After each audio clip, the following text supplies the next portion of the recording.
जी friends, तो जैसे कि पिछले एपिसोड में हम लोगों ने देखा था कि सोंग चाचा योंग से और अपने लिए सूप तैयार करने लगती है। योंग से सोंग चाचा से पूछता है कि तुम यहाँ का सूप क्यों ना ट्राई करती, जिस पर चाचा कहती है कि यहाँ के सूप का टेस्ट अच्छा नहीं है और जैसा मुझे सूप पसंद है वो सिर्फ मैं ही बना सकती हूँ। योंग से कहते कि ये सब तुमने बनाया है, जिस पर चाचा कहती है हाँ। योंग से कहते हैं अगर इस सूप का टेस्ट अच्छा ना हुआ तो, जिस पर चाचा कहती है मुझे बस इतना पता है कि जिस सूप में इंग्रेडिएंट्स फ्रेश होंगे वो बहुत ही अच्छा बनेगा। और कुकिंग एक बहुत इम्पॉर्टेंट और एक बहुत ही बड़ा आर्ट है। तुम क्या कहते हो? इतना कहने के बाद चाचा अपने सूप का एक सिप लेती है, जिससे उसके होंठ पर ग्रीन लीफ लग जाता है। ये देखकर योंग से मुस्कुराता है, जिस पर चाचा पूछती है क्या हुआ। योंग से कहता है प्लीज़ अपने इमेज पर भी थोड़ी तवज्जो दो। वो आगे होता है। चाचा उसकी बात समझ नहीं पाती और उससे पूछती है क्या मतलब। योंग से उसके करीब जाता है और अपने हाथों से उसके लिप से वो लीफ हटा देता है, जिससे चाचा को थोड़ा अनकंफर्टेबल फील होता है। उसके लिप से लीफ हटाते ही योंगसे को फ्लैशबैक में वही सीन याद आता है जब उसने चाचा को किस किया था। तभी योंगसे होश में आता है और कहता है कि क्या सूप तैयार हो गया है और लाओ मुझे टेस्ट करने दो। योंगसे सूप को टेस्ट करता हुआ भी उसी सीन को फ्लैशबैक में देख रहा होता है, यानी उसे बार बार वही सीन याद आ रहा होता है जब उसने सोंग चाचा को किस किया था। सोंग चाचा से पूछती क्या हुआ, सूप अच्छा लगा। योंगसे एकदम से होश में आता है और कहता है हाँ हाँ सूप बहुत अच्छा है, तुमने इसमें क्या डाला है। ऐसा लग रहा है जैसे तुमने कोई मैजिक किया है, सूप बहुत ही मज़े का है। फिर चाचा अपना सूप पीती है और कहती है वाह मैं तो एक कुक बन सकती हूँ, जिस पर योंगसे कहते हैं हाँ दूसरे कुक तो मर गए ना जो तुम कुक बनोगी। योंगसे चाचा को कहता है कि तुम्हारा सूप अच्छा इसलिए बना है क्योंकि तुम्हारे सामने मैं बैठा हूँ।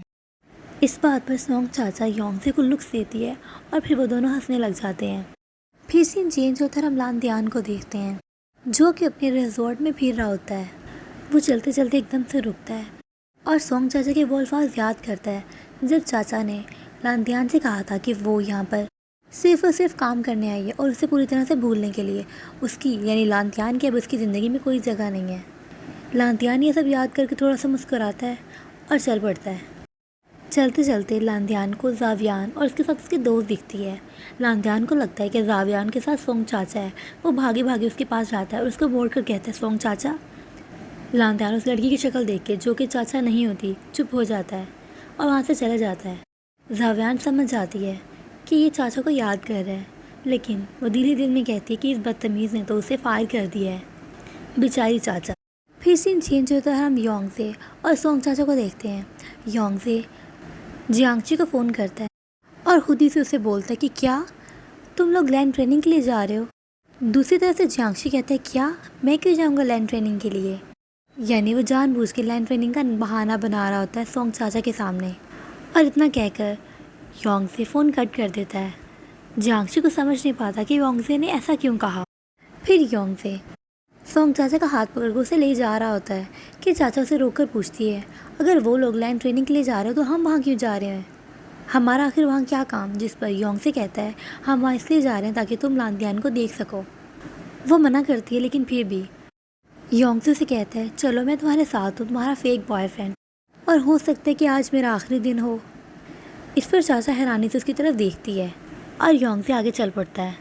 चाचा उसके पीछे आकर उसे पूछती है तुम्हारा क्या मतलब है, आखिरी दिन से क्या मुराद। वो उसके पीछे पीछे भागती है मगर योंगसे से कुछ नहीं बताता। फिर वो दोनों उसी जगह पर पहुंच जाते हैं। सोंग चाचा उससे मुसलसल यही पूछ रही होती है कि क्या मतलब है तुम्हारा, क्या तुम कल चले जाओगे। पहले तो योंगसे से इग्नोर करता है मगर बार बार पूछने पर योंगसे से कहता है हाँ मैं कल चले जाऊँगा, मुझे एक स्पॉन्सर मिला है और इसलिए मुझे जाना होगा, मैं अब सिर्फ आज के दिन ही तुम्हारा फेक बॉयफ्रेंड हूँ। ये सुनकर सोंग चाचा तो जैसे परेशान ही हो जाती है, वो बहुत ज़्यादा अफसरदा लगती है और वो दोनों कुछ सेकंड्स तक एक दूसरे को देखते हैं। अब फिर योंगसे कहते चलो चलें। योंगसे थोड़ा आगे चलता है और वो पीछे मुड़कर देखता है तो सोंग चाचा तो वहीं मुंह बनाकर खड़ी होती है। योंगसे से कहता है चलो क्यों खड़ी हो ऐसे। वो उसकी तरफ देखती है और एक चीख मारती है और कहती है कि मेरा पाँव दुख रहा है, मैं नहीं चल सकती। योंगसे से हैरानी से उसकी तरफ देखता है कि ये क्या ड्रामे कर रही है, खड़ी खड़ी कैसे इसकी चोट लग गई। दूसरी तरफ सोंग चाचा को फायर करने के बाद लांतियान मुसलसल उसी के बारे में सोच रहा होता है और फिर वो सोचता है कि ये सब वही तो चाहता था कि चाचा उसे छोड़ दे और उसकी परवाह ना करे। तो अब तुम क्या चाहते हो? फिर सीन चेंज होता है और हम फिर से सोंग चाचा और योंगसे को देखते हैं।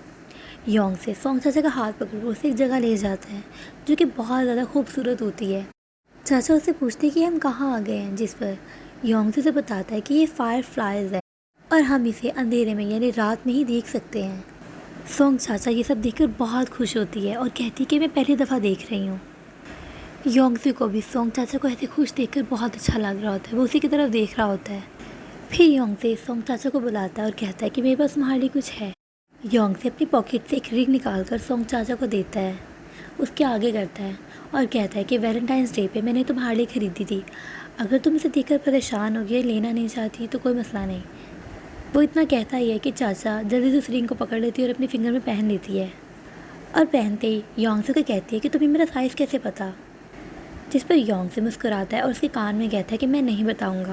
फिर चाचा मुस्कुराते हुए योंगसे के सर पर थप्पड़ मारती है और कहती है कि मैं ये रिंग लांतियान के सामने शो ऑफ करूँगी। इस बात पर योंगसे मुस्कुराता है। फिर हम देखते हैं कि योंगसे सोंग चाचा को उसके घर ले आता है, यानी उसको घर छोड़ने आ जाता है और वो दोनों एक दूसरे के सामने खड़े होते हैं। चाचा कहती है आज तो मैं ड्रंक नहीं थी, तो तुम आज मुझे घर क्यों छोड़ने आए? ये देखो लैम्प भी ठीक हो गया है। और फिर हमें फ्लैशबैक में वो सीन दिखाते हैं जब योंगसे को लैम्प ठीक करते हुए करंट लगा था। योंगसे उस सीन को याद करते डर जाता है और एकदम से कहता है किसने किसने ठीक किया ये लैम्प? अब योंगसे को तो पता ही नहीं है कि चाचा जानती है कि लैम्प उसी ने ठीक किया था।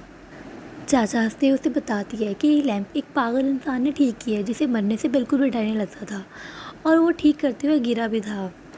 योंगसे इसकी बात सुनकर मुस्कुराता है और फिर वो दोनों एक दूसरे को देखने लग जाते हैं और फिर दोनों अपने घरों की तरफ निकल जाते हैं। सोंग चाचा जब अपने घर पहुंचती है तो वो देखती है लांतियान को, जो कि चाचा की मॉम के साथ खड़ा होता है। उसकी मॉम चाचा को कहती है कि चाचा आज मुझे लांतियान डिनर पर लेकर गया था।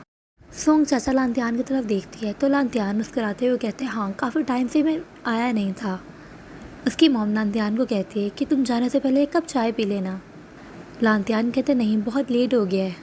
उसकी मॉम कहती है हाँ चलो ठीक है, तुम दोनों बातें करो और मैं चलती हूँ। और वो जाते जाते लांतियान को कहती है कि तुम फिक्र मत करना, मैं सोंग चाचा को कहीं भी जाने नहीं दूँगी।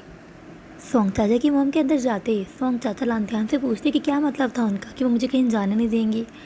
लांतियान मुस्कुराता और कहता है कि इसका मतलब यही था कि तुम्हें उनके साथ ज़्यादा से ज़्यादा टाइम स्पेंड करना चाहिए, ये उनकी हेल्थ के लिए बेहतर है और इन दिनों में मैं तुम्हें पूरा सपोर्ट करूँगा, पैसों के मामले में भी और उनके हेल्थ के मामले में भी। जिस पर सोंग चाचा कहते कि अब तुम्हें मेरी इतनी फ़िक्र क्यों हो रही है? जिस पर लांतियान कहते हैं कि मुझे गलत मत समझो, वो नहीं जानती कि हमारा ब्रेकअप हो चुका है और मैं नहीं चाहता कि वो परेशान हो। फिर लांतियान सोंग चाचा के हाथ में वो रिंग देखता है। हम साफ देख सकते हैं कि लांतियान को बहुत बुरा लगा है सोंग चाचा के हाथ में वो रिंग देखकर। वो उसे बाय कहता है और वहाँ से चले जाता है। फिर हम मॉर्निंग का सीन देखते हैं। योंगसे का असिस्टेंट उसका बैग पैक कर रहा होता है और योंगसे उसी के पास बैठा होता है। योंगसे देखता है कि उसका असिस्टेंट कुछ कहना चाह रहा है। योंगसे से पूछा बताओ क्या कहना चाहते हो? जिस पर वो डरते डरते कहता है कि जिस स्पॉन्सर से आपका काम स्टार्ट होने वाला है वो एक मूवी कंपनी का मालिक है जिसकी अटैचमेंट ली बाओ के साथ है। ये बात सुनकर योंगसे हैरान हो जाता है और कहता है क्या वाकई वो ली बाओ से कनेक्टेड है? जिस पर असिस्टेंट कहता है हाँ, ली बाओ ने एक स्ट्रेंज सी मूवी की ऑफ़र एक्सेप्ट की है जिसमें उसने बहुत से शेमफुल ड्रेसेस पहने हैं और शायद वो मूवी बहुत ज़्यादा वाहियात है। उसने ये ऑफ़र एक्सेप्ट कर ली शायद उस कंपनी की बॉस को हासिल करने के लिए। ये सब सुनकर योंगसे को बहुत गुस्सा आता है। वो असिस्टेंट को कहता है कि तुम्हें किसने कहा ये सब? दूसरी तरफ हम ली बाओ को देखते हैं। वो अपने असिस्टेंट को कहती है कि कैसी जा रही हैं वो चीज़ें जो मैंने तुम्हें करने को कहा थी।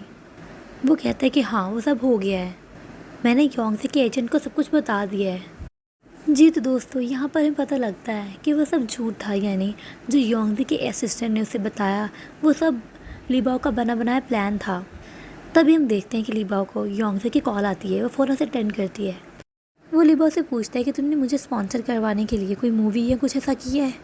क्या तुमने वाकई ऐसा किया है? वो ये सब बहुत गुस्से से बोल रहा होता है। लीबा उससे पहले कि कुछ बोलती योंगसे से कहता है कि मुझे कोई स्पॉन्सरशिप नहीं चाहिए, उसे मना करो फ़ौरन। लीबा कहती है ये तो कुछ भी नहीं है, मैं तुम्हारे लिए कुछ भी कर सकती हूँ। वो उसे गुस्से से कहता है कि तुम मेरे लिए इतना कुछ नहीं कर सकती, अभी की अभी उसे रिफ्यूज़ करो, यानी मना करो उसे। लीबा कहती ठीक है, जैसे तुम कहोगी मैं वैसा ही करूँगी। और वो कहती है कि क्या तुम मुझे कल मिलने आ सकते हो, मैं बहुत लो फील कर रही हूँ, मेरे पास कोई काम भी नहीं है और मुझे मेरे एक्स बॉयफ्रेंड ने थ्रेटन भी बहुत किया है। योंगसे से कहता है मैं तुम्हें कॉल करूँगा और फ़ोन कट कर देता है। फ़ोन कटते ही लीबा अपने असिस्टेंट से कहती है देखा, मैंने तुम्हें कहा था ना कि उसे मेरी बहुत परवाह है। फिर असिस्टेंट कहता है कि क्या तुम वाकई ऐसी कोई मूवी साइन कर सकती है योंगसे के लिए? जिस पर लीबा कहती तुम पागल हो क्या, मैं हमेशा से प्योर रही हूँ, अगर वो मुझे 100 मिलियंस भी दें तब भी मैं ऐसा काम ना करूँ।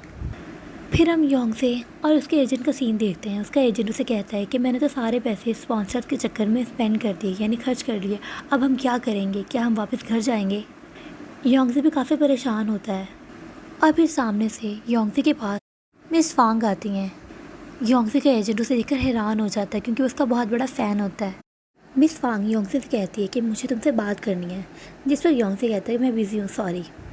मिस फांग कहती है अगर तो तुम स्विमिंग से प्यार करते हो, यानी वो तुम्हारा पैशन है, तो तुम मेरी बात सुनो और जो पहले हुआ सब भूल जाओ। हमें वही करना चाहिए जो हम करना चाहते हैं, जो हमें पसंद है। अगर तुम वाकई इस चीज़ से प्यार करते हो, पैशनेट हो इसके लिए, तो तुम्हें हार बिल्कुल भी नहीं माननी चाहिए। योंगसे इसकी बातें सुन रहा होता है और खामोश रहता है, जैसे उसे समझ आ रही हो। दूसरी तरफ हम लाशन और उसके डैड को देखते हैं जो आपस में बात कर रहे होते हैं कॉल पे। लाशन का डैड उसे बताता है कि वो बायोंगसे के फ़ैन है।